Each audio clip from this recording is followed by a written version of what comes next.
Welcome back to A Good Pour. This is Catherine Good. Today we are joined by Dr. Andy Reed, owner of Sumner Pediatrics here in Gallatin. Welcome. Welcome. Do you want me to call you doctor or Andy or all the things? Just call me for dinner. How about that? Andy works. I've called you Andy since I've known you, but when we're around the office and I hear Dr. Andy or Dr. Reed, it's Dr. Reed, Dr. A, Dr. Andy. Lots of titles. Oh, Lots of titles. I like Dr. A. Yeah. Never heard that one before. All right, well, welcome. Glad you're here. Glad to be here. Thanks for having me. Of course. I met you. Do you remember when we met? I don't remember the exact first time that we met. Refresh my... I've told you this story before. See, I've forgotten twice. That's not good. So you interviewed me for Leadership Sumner. Leadership Sumner. I do remember that. And so it was like, it was the best ever. You did very good as in our group. Good group. But we sat there. I think I sat down and you were like, "Hey, neighbor," and I was like, "Are we neighbors?" I just got no. The cheat sheet in front of me. Kind of had a leg up on it. Okay, I'm not sure. And so yeah, then I found out we did where you lived right around the corner for a while. That's right. And then we lived. I saw you a few times during COVID. Do you remember that? Y'all would have like the Margarita Madness. Yeah. Driveway sessions. Yeah, I wish I would have come to one of those. You should have. It was an open invitation. But now you have moved. You've moved out of my neighborhood. Yep. But you have lots of property, right? That's right. Still local, still here in Sumner County. We moved north of Beach High School out in Goodlettsville post-COVID. It's been good for us. I know it has been. I miss you, but it's fine. I get to see you.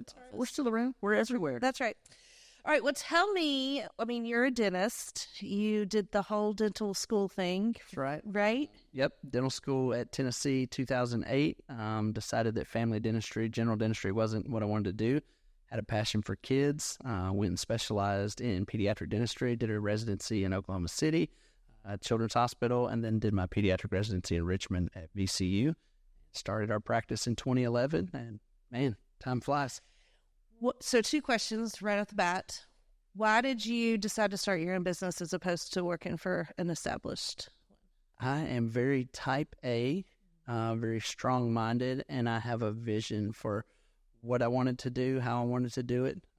A big push to not go into medicine was that I didn't have to work for a hospital, that I would be my own boss and kind of had that autonomy. So it just parlayed into naturally wanting to open a practice. I did associate for a few years, learned the ropes, helped offset some costs, just that entry-level type stuff. But Sumner Pediatric Dentistry grew rapidly, and that was short-lived. Learned lots of good things in Clarksville with Dr. Beauchamp, but we've been here full-time since 2014. Why did you pick Gallatin? Man, Gallatin was an easy choice. So I grew up in Nashville. I knew that I was coming back home. Rachel and I, early on, when we got married early in dental school, we knew that West Tennessee wasn't where we were going to be. We were going to be back in Middle Tennessee. Had a relative who had a practice in Franklin. There were some things that happened there on their side of things, and we started looking, and I wanted an underserved market in a rapidly growing area, and I think we kind of nailed that one. Anybody who's been around has seen the rapid growth here in Gallatin, the good and the bad, but we're glad we've been a positive aspect of that growth. So you picked Gallatin and really got involved right away. You've been a part of the chamber and community events, especially. Yeah. We did a little bit of everything. I think jumping into a small town, there was a reason we didn't go into like the major metro area. We wanted to be out in the suburbs, if you will. Really, I wanted to be more in the rural side of things. So I think Gallatin was that great hybrid in 2011, 2014. It's changing, but I still think you have those aspects. Being that it was that small town feel, I knew that I had to connect and not just own a business, but make those connection points, have those not superficial relationships, actually get to know people, know who you're living with, working with, and playing with. So we jumped in, and I think we did a little bit of this and a little bit of that. You name it, we were probably involved with it in some capacity.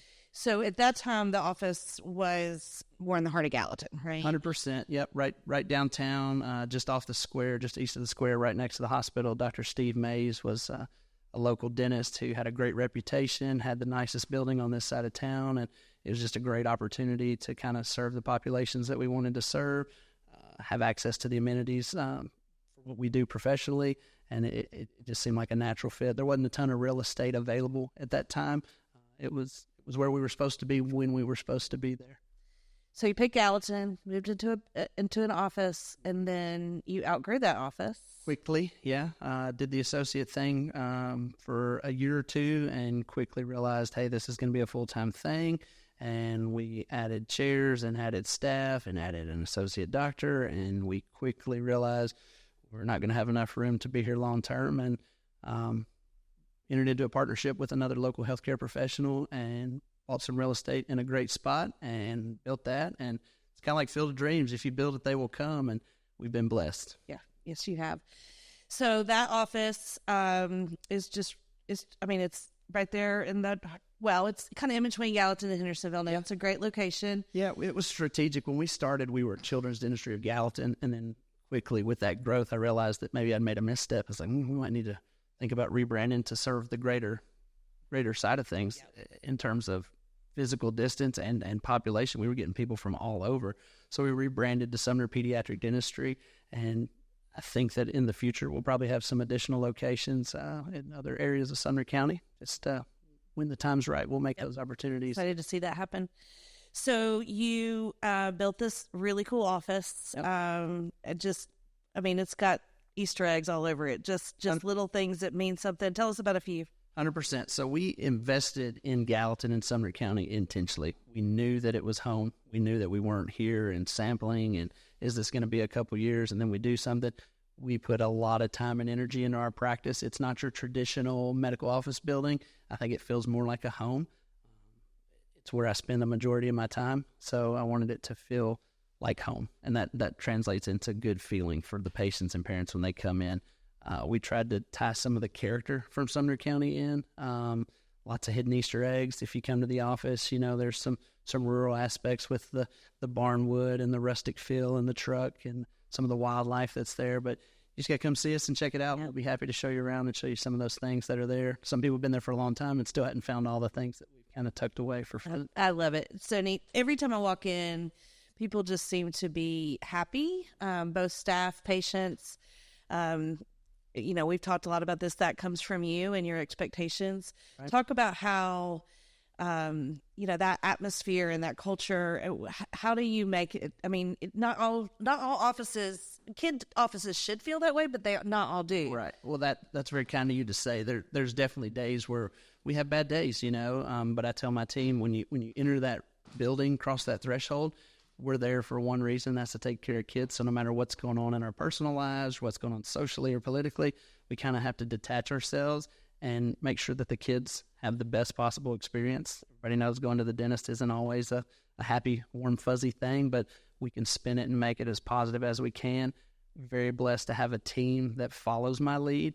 But honestly, I think that they provide more of that than I do. I show them the way, but they're the ones who really make the difference day in and day out. Couldn't do what we do without them, for sure. Yeah, so you get to do good work. This is a podcast about good work. So you get to do good work because you make, the kids feel special. 100%. You make going to the dentist fun. You're also teaching them lifelong lessons about how to take care of their teeth. How else do you think you do good work? I think just inherently what we do, how we do it, and why we do it. I think that of course, we have some core values, some things that we've talked about. I think when those things align themselves naturally and it's not a force fit, I think that you kind of see that product show up. Values and intentions, when they come together, they reveal the product that you want to provide. And we're not a product, we're more of a service, but I think that people feel comfortable. They know us. They see us around town. They know that, yes, we're your pediatric dental providers, but we're also your friends and neighbors. And I think that's really what makes the difference for our practice.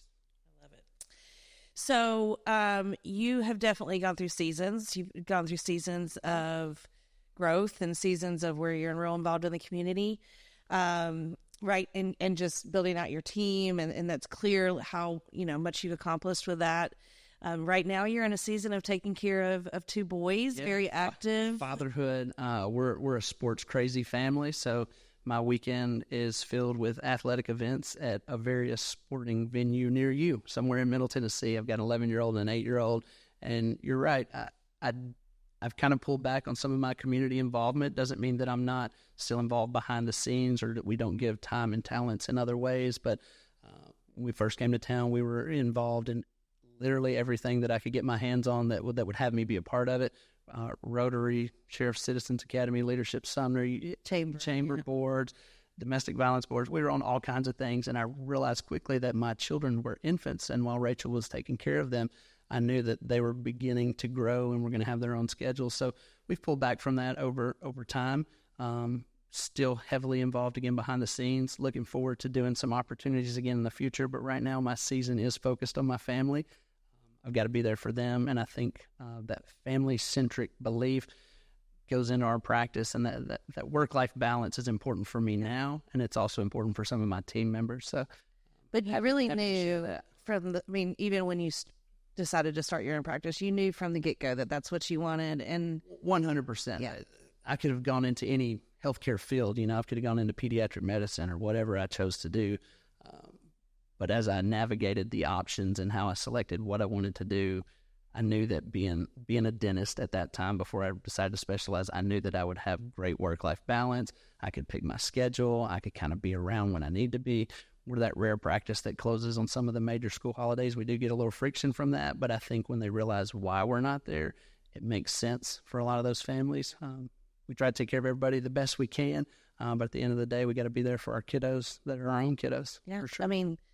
We talk about good work in the community and at work, all the time on this podcast, but the best work we can do is taking care of the people that we're raising, right? Like 100%. that's our best good work we can do. Future leaders, I want them to come back home once they've decided what they want to do and go off to school or do their training, whatever it is God's got before them. When they're ready to do that, I'd love for them to be right back here in Sumner County. So I want them to be two young men that are able to contribute and give back positively, just like we've been blessed to do over time. Love that. I hope they come back. It seems like a lot of people my age grew up here and did not want to come back, even though a lot of them have. Right. But I hope we're raising kids that want to come back to Sumner County. And if they don't come back to Sumner County, I hope they do good things and good work elsewhere. They will. We need it no matter where they're at. You're right. Just would like to have them here. That's right. A little selfish. Yeah, that's right. All right. Well, you are involved in a lot, and leading, a large staff and raising two boys. How do you take care of yourself, or what's a good thing that you're doing just to make sure you can do all this other good work? I think that you do have to have some self-care and some self-awareness. The number one thing that I think is important is a foundation of faith. I think you have to have that to be a positive leader. The good book has a lot of fundamental philosophies. If you just read it and apply it, again, a lot of it kind of takes care of itself. We got busy. We got away from it for a little bit, but I think this year we've had a revitalization of that. It's become back at the forefront. It's helped my family. It's helped my marriage, and it's definitely helped my practice. That's probably what I do the most. Things that I do for release. I love to be involved with my kids' athletics, being out there on the field and coaching and teaching some of these 5, 6, 7, 8-year-olds how to throw a baseball or hit a baseball. It's rewarding. Keeps me connected to one of my true passions. And recently I also picked up a mandolin. I've never played a string instrument in my life. My wife is learning to enjoy it as I get better, but I think that's... Do you play other musical instruments? When I was younger, I did. But again, It's one of those where I kind of had this passion when I was younger, and it kind of faded. And it's just another outlet. I'm fairly good with my hands. Totally learned something new today about picking up a few new things. My favorite ballad is Rocky Top. Once we get it good, I may come back and play it for you. As it should be. Well, thank you for joining us today. Thanks for having me. Appreciate all you do for our community, and just fun to be friends with you and Rachel. Absolutely. Likewise. Glad to be an integral part of Sumner County and Gallatin. It's fun. Yeah. Thanks.